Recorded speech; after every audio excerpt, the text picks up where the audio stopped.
Hello again everyone from Tokyo, Japan, and welcome back to Japan Vintage Camera, where today I'm going to be doing a video which I've been wanting to do for a long time, but haven't been able to because I haven't had any good examples of these cameras. And these cameras, of course, the Canon Demi. For those of you who are new to my channel, I sell vintage Japanese cameras like these Demis in my online store, japanvintagecamera.com. I have an Etsy store which is also called Japan Vintage Camera, so if you'd like to buy one of these cameras or another vintage Japanese camera, please visit one of my stores. I'll post links to my stores in the description below the video. So in this video I have a couple of different variations of the Canon Demi, though you of course see three cameras here. These two are the original design of the Demi, and this one here is the much later E17, which was a more sophisticated model. I'm going to be describing both of these cameras, and I'm going to start with the original Demi here, and in the second half of the video I'm going to describe the E17. So for those of you who are more interested in the E17, you can either fast forward to the second half of the video, or you can go ahead and watch my description of the original Demi. So I have two of the original Demis here, and as you can see, they look pretty much identical other than the color, but there is a little bit of difference. This particular one, this is the very first of the Demis, which was available in obviously in different colors, and was replaced shortly after by an improved Demi. Though they look the same, the improved Demi is just a tiny bit shorter and about 2 ounces lighter, so you can kind of feel the difference in the weight. Other than those differences, the cameras are identical, everything is the same, and whatever I say about the improved Demi works or applies to the classic original Demi. I'm going to go ahead and describe this one here because the other day I took this camera completely apart and looked at all the parts on the inside to make sure I understood how it worked. And as I'm comfortable with it, I thought this is the one which deserves to be described in the video. So the Canon Demi is a rather unique camera, very different from the other cameras which Canon made in the mid-1960s. It's kind of obvious by looking at it. You know, you kind of see the aluminum construction instead of the chrome-plated brass or black-painted construction which you see in the other Canon cameras. And also the rounded design, the rounded corners on the top and bottom, and the fact that everything fits very close to the camera. Nothing sticks out or protrudes. And that's because this camera was designed to be carried in your pocket. And by making it like this, it was easy to put the camera in and out of your pocket without tampering with the settings or accidentally winding it or discharging the shutter. This camera features what is called a clamshell construction design, something which Japanese makers experimented with in the 1960s and kind of walked away from when they were still making cameras out of metal, and of course got back into it in the 80s and 90s when plastic became the primary material for camera construction. Despite the fact that this is a kind of odd-looking camera, I found that it's quite easy to take apart and repair, much more so than I thought. And I was really surprised at the amount of engineering and forethought which went into this camera. It's a really cool design. So let's go ahead and take a look at the features, controls, and functions and how to use the Canon Demi. And as usual, I'll go ahead and start at the top here.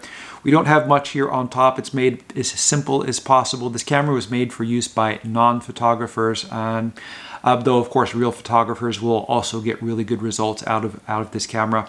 The first thing we have here is this really clever film rewind lever, which fits completely flush on the top, but when you pop it out like so, it pops up about 3 or 4 millimeters and allows you to rewind the film, but without scratching the top of the camera or rubbing it and making marks. So a really clever design, and a lot of effort went into designing this very simple part. Next to that, we have the light meter indicator window, and I guess you could also call it the exposure setting window. It does a couple of things. It shows you the position of the light meter needle and the exposure, the position of the exposure needle, and what you do is you line up these two needles in order to take a properly exposed photo. A very simple system and very easy to operate. Here we have the shutter release button, which accepts a standard cable release. It's very small, set very low, and it has a nice feel to it. A nice clean feeling with very little travel. Very much like a much more expensive and sophisticated camera. And here we have the film winding and shutter charging lever, and I'm very surprised at how smooth this works. Leica has nothing on Canon when it comes to smoothness, at least on this particular model. And here we have the film counter dial, which runs up to a very high number, up to 72, because this camera, of course, takes 2 exposures on each frame of 35mm film. Moving to the back of the camera, we have the viewfinder eyepiece, and it's very small, and the front window is also very small, but you can't let that fool you. This is actually a very sophisticated system in this camera. When I looked on the inside and I took apart the viewfinder to clean it out, I was surprised to find a very sophisticated system of prisms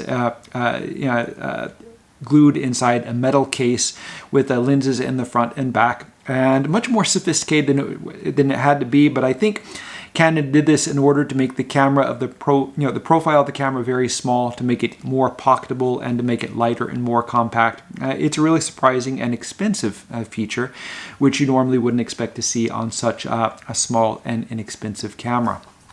On the bottom, it's very simple. We just have a 1/4-inch tripod socket, and we have the release button, which you would depress to rewind the film. The front of the camera is, of course, where the important stuff is, and this is where you should pay attention, because this camera operates differently than most other cameras, and it takes a little bit of practice to get it down, but once you understand how it works, it's very easy and very fast to operate. I already pointed out the viewfinder window. Here we have the light meter cell covering, and what Canon calls its high sensitivity selenium cell. This big ring around the outside, it does 2 different things. The first thing it does, obviously, is you turn it to set the exposure, and you can see the orange needle moving back and forth as I turn the ring. But it also sets the film speed. And we have a couple, it travels all the way to the flash sync setting if you turn it clockwise, and if you turn it leftwise or counterclockwise, it goes all the way to the 1/250th setting. And to set the film speed, what you have to do is you have to turn it to full travel one way or the other until you can make the ring move and make this small black dot where my finger is pointing line up with the number which matches the film speed you have loaded in your camera. So what I would do, it's set on, I guess, ASA 50 right now. If I need to move it to a faster speed, I have to turn it to the other end of the travel, and then simply turn it until the film, the dot lines up with the film speed I want selected, and then simply go ahead and use the exposure ring to set the exposure. But be careful not to turn the ring too far, because if you do that, it will mess up your film speed setting and your film won't be exposed properly. On this side here, we have the aperture control ring, but you do not use the aperture setting in this camera in most circumstances. Usually when you would operate this camera, it would set the aperture and shutter speed automatically. They have this aperture manual control only for using in the bulb mode when you're taking long exposures, which is a really useful feature, and if you're using it in the flash sync mode. And if you're using it in the flash sync mode, you would set the camera to the sync setting, and then you would set the aperture according to what is recommended by your flash. If you're using a modern strobe flash, it will have instructions on what aperture to set according to what film speed you have set and how far away your subject is. So a very simple system. And last thing on the front, we have the focusing ring, which is attached directly to the lens. And there's a focusing scale located on the top of this ring. You can see it. And there are some presets here, detents, which you can feel as you turn it. And that allows you to use these presets for preset focus. And this makes it very fast to focus the lens without actually having to look at it. On the back here, we have a conversion table, and which allows you to convert feet to meters for depending on where you happen to live. So a very interesting, very wonderful camera, a very wonderful design, and from what I've seen from example photos taken from these are really superb cameras, and they can take really excellent photographs. So let's go ahead and move on to the Demi E17, and EE of course stands for electric or electronic exposure, and this is of course though the design is very similar, Canon really loved the design, the way that this camera appeared, and they tried to make the subsequent models follow that kind of design, I guess, aesthetic or style. The market loved it, and so Canon wanted to, kind of keep the market interested by not changing what was a good design too much. On the top of the camera, there were a few differences. The first thing you'll notice is a flash shoe, which allows you to more easily use a flash. Flash photography became much more popular as the 70s moved on, or 60s moved on, and flashes, especially strobe flashes, became more common and less expensive. We have a new film rewind lever here, which comes up more highly out of the body, and this was kind of necessary to install a more, I wouldn't say it's a more sophisticated viewfinder, but a larger viewfinder, which allows you to use or allowed Canon to put the exposure meter on the inside rather than the outside. As you can see, there's no exposure window on the top here. Canon put it inside the viewfinder, and it works much better that way. Here we have the shutter release button, which also accepts a standard cable release, and we have pretty much the exact same film winding and shutter charging lever. The viewfinder eyepiece on the back is much larger, a little bit easier to use when you are wearing glasses, and the window on the front is quite large. This camera uses a very similar system to the Canon QL17, and the light meter system is arranged in the same way. So basically this is a shutter priority automatic camera when you use it in the automatic mode, and as you move the aperture ring left or right, you will see the light meter needle moving up or down, showing which aperture it will select for whatever shutter speed you are choosing. So very simple system, and it also allows you to be careful of not shooting the camera at too slow of a speed, which can end up causing your image to become blurred. This little window here on the front, this is of course the viewfinder window on the original Canon Demi, but in this case this is where the CDS light meter cell is hidden. We have a focusing ring or focusing tab here on the side, and it's much easier to use than the little focusing ring on the inside. And this is still a scale focus camera, so there's not a rangefinder system on the inside, so you will still have to use the focus scale here where my finger is pointing. The good thing about this is this one is arranged in both meters and feet, so there's no need to put a conversion scale on the back. We have a self timer, which is also another wonderful feature, very useful. We have, as I mentioned before, this is the aperture ring, which you use to adjust the aperture, and we have a button here which you can use for changing the flash sync settings. On the front here we have the aperture control ring, and it's actuated by pushing these two little knobs. It sounds kind of funny, but it actually works quite well. And in most cases you will use the auto setting and use the shutter priority automatic, but you can use this camera fully manually if you choose. And this is very good in case you find one of these cameras where the light meter no longer works, which unfortunately is kind of common. These cameras originally used the MR9 Mercury battery, which is a 1.3 volt battery, and these batteries let out a kind of gas, which has I forget what it is. The gas has a kind of acid in it, which gets into the electronics and can cause them to corrode a little bit and cause either the wires to become disconnected or the light meter not to work. But in a manual control camera, you can simply use a handheld light meter or a light meter app on your phone, and then you can still use the camera. On the bottom of the camera here, it's very similar to the original Demi, with the exception of the addition of the battery cap and the adjusting dial here for programming your film speed. So it's much better to have it here than that kind of difficult to use system which came on the original Demi. The only problem with adding these extra features is, of course, it made the camera larger and heavier and a little bit bulkier. And although this is a half-frame camera, it's about the same size as the Canon QL17. But the benefit there are some benefits this camera has over the Canon, and the first is that the light meter works in both manual and automatic settings, where on the Canon it will work only in the automatic setting.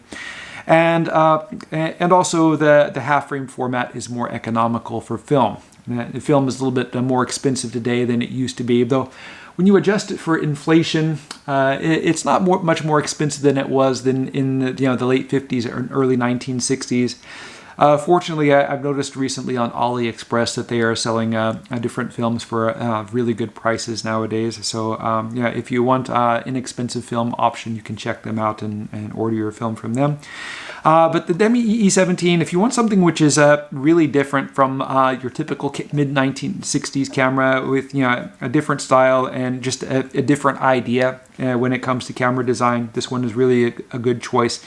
It has a really wonderful f1.7 lens, 30mm lens, a little bit less wide than the 28mm lens which came on this camera, but more sophisticated lenses. Now, Olympus's D Zuiko was a very popular lens, but less sophisticated than the ones which came in the Canon Demis, and these are really good performing lenses, and I really love the images that I've seen taken with these cameras.